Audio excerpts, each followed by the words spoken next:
Welcome to the tutorial on using Flickr and SlideShare as journalistic tools. This tutorial will discuss the relevancy of image-based social media platforms to journalists' work. It will also describe how you can effectively use these social media platforms in your professional endeavors. As the famous saying goes, a picture is worth 1,000 words. Pictures are extremely powerful means of communicating. They can effectively tell a story quickly to an audience and truly convey what's going on at an event for those who are not there. Through pictures, journalists can conjure up lots of different emotions in their readers, which can be an extremely powerful tool. Approximately 2/3 of people are visual learners, so using images to convey information is a great way to appeal to those visual learners that will make up the majority of your readers. Since so many people are using visual social media platforms, these sources are terrific resources for journalists to use. Journalists can use them for curating content for articles, researching articles, getting people's opinions and comments on issues, and promoting their work with the infographics and images that they're including in their publications. The two most popular image-based social media platforms that are meant for educational purposes are Flickr and SlideShare. Both of these social media platforms feature high-quality images that quickly convey information to users. They are meant to be educational or at least to function as a helpful resource for people. Flickr was founded in 2004 but was acquired by Yahoo in 2005. It serves as a database of photographs, other images, and videos that people have uploaded so that they can share those images with friends and so that others can see those images, as well as hopefully be motivated by them.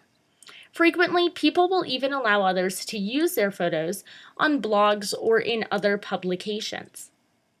On Flickr, you can search for photos and videos based on category. Each image can be tagged with multiple subjects so that they can be categorized and organized easily. As a matter of fact, Flickr will let you add up to 75 tags to a single image, so you can put an image into multiple categories if you want to. Additionally, Flickr allows you to add notes to your photos.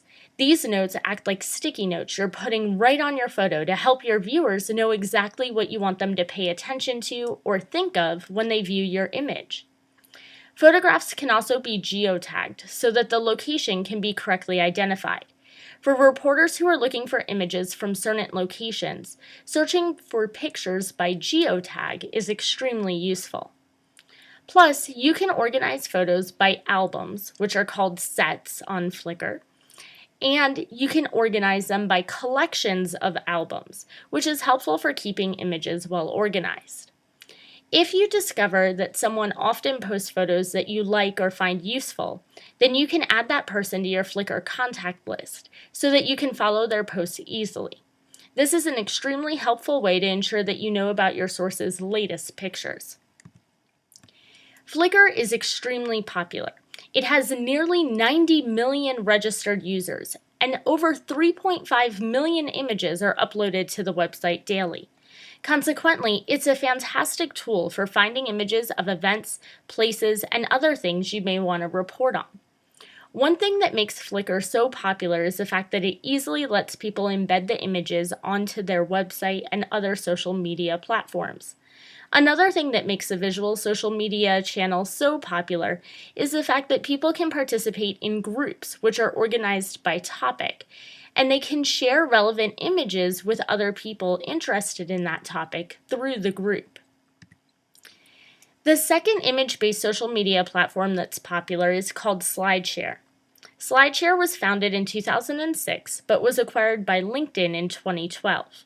This acquisition actually makes a lot of sense when you know that SlideShare was originally created for business people so that they could share slideshows with each other when preparing for presentations. Now, though, the social media platform allows users to upload a few different types of files: PDFs, keynotes, PowerPoints, and even open documents, even if they have audio files accompanying them. SlideShare has really expanded, and now it's used for educational purposes. People frequently post slideshows that have helpful data or how-to tips on them so that others can use the slides to learn something new. For journalists, it's a terrific resource. You can gather background information from presentations that have been uploaded to SlideShare. Plus, you can upload presentations of your own that relate to the topic you've researched in order to promote your own journalistic skills. On SlideShare, you'll want to create a user profile for yourself that incorporates some keywords about your journalistic work. For SEO purposes, this will be helpful in ensuring that you can be found by people who are looking for information into the topic you're reporting on. One incredibly nice thing about SlideShare is that you can embed the SlideShare you've created into another website, such as your blog or your other social media posts. Another nice thing about SlideShare presentations is that you can include working hyperlinks in your slides. For journalists, this is a useful tool for showing your audience your original sources, as well as linking your audience directly to your website. A sign of its popularity is the fact that SlideShare has an average of 60 million users a month. Those users very well could be sources for your stories. Such people can be found on SlideShare pretty easily because you can choose to follow specific individuals. In addition, SlideShare will recommend to you people who you should follow based on your use of the website. Typically, the most popular presentations are the ones that have a good amount of high-quality content.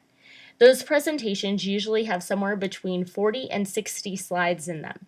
They also usually have lots of images in them to keep things visually appealing throughout the entire presentation. Flickr and SlideShare are two platforms that are extremely helpful for journalists to utilize. Putting your infographics and images on these social media channels is a great way to promote your work to a wider audience than you would normally be able to reach. As a result, it will help you to expand your readership very quickly. Plus, you can easily curate content from these social media platforms by searching for posts on the topics that relate to your reports, and by following people who frequently post about those topics. This will help you to conduct a lot of background information, especially via SlideShare, and to gather a number of photos that you may be able to use on your blog, if other Flickr users give you permission to do so, of course. This will also assist you with finding sources in different ways than you may already be used to. Just be sure to share content of your own. When you do that, you'll want to make sure that the images or slides you're uploading are ones that people will want to see and will want to share with their friends. That way, your work will be promoted as well as remembered as much as possible. I encourage you to experiment with Flickr and SlideShare this month. Search for pictures and slides on the subject your capstone project focuses on. Post your own images and slides related to the topics you're reporting on, and connect with your audience so that you can increase your readership. And naturally, if you need help with navigating these social media platforms, then feel free to reach out to your course director, the help center for each website, or the numerous tutorials that are posted on lynda.com, which you can access for free through FS Connect. These techniques are just some of the ways journalists can use image-based social media platforms to curate content and promote their work. Moving forward, try to force yourself to use these platforms for professional purposes. With time and practice, you'll get used to doing that, and it'll simply become an automatic part of your routine as a journalist. Thank you for listening, and good luck successfully using Flickr and SlideShare.